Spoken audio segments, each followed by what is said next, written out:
The lecture was boring and the students felt board. এক্ষেত্রে boring এটি একটি adjective and board এটি আরও একটি অ্যাডজেক্টিভ। কিছু কিছু অ্যাডজেক্টিভের বেলায় আমরা আইএনজি ব্যবহার করি এবং কিছু অ্যাডজেক্টিভের বেলায় আমরা ইডি ব্যবহার করি। কখন কোনটি ব্যবহৃত হয় সেটি আজকের ভিডিওতে আমরা জানবো। So use of adjectives. Alright, যখন আমরা কোনো জিনিস নিজে থেকে অনুভব করি, ব্যক্তিগতভাবে আমরা অনুভব করি, সেই সকল ক্ষেত্রে আমরা ইডি ব্যবহার করব। যেমন দ্য স্টুডেন্টস ফেল্ট বোর্ড, শিক্ষার্থীরা নিজে থেকে বিরক্তি বোধ করছে, দ্যাটস ওয়াই সেক্ষেত্রে আমরা ইডি ব্যবহার করেছি। অ্যান্ড যখন কোনো ব্যক্তি বা কোনো বিষয় আমাদেরকে অনুভব করাবে, ফিল করাবে, someone or something make us feel, সেক্ষেত্রে আমরা আইএনজি ব্যবহার করব।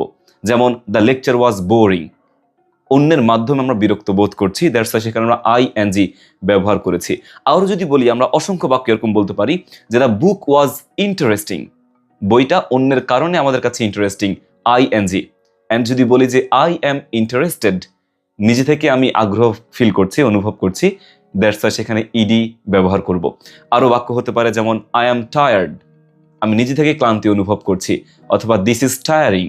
আমরা আরও বলতে পারি যে আই ফিল অ্যামেজড অথবা আই ফিল অ্যামেজিং, আইএনজি হয়েছে এবং ইডি হয়েছে, দুটোই কিন্তু আমাদের এখানে অ্যাডজেক্টিভ। সো এই বাক্যের ক্ষেত্রে আমরা কি আইএনজি ব্যবহার করব নাকি ইডি ব্যবহার করব সেটা এই ভিডিওর কমেন্টে জানিয়ে দেই। And the sentence is the movie is interesting or the movie is interested.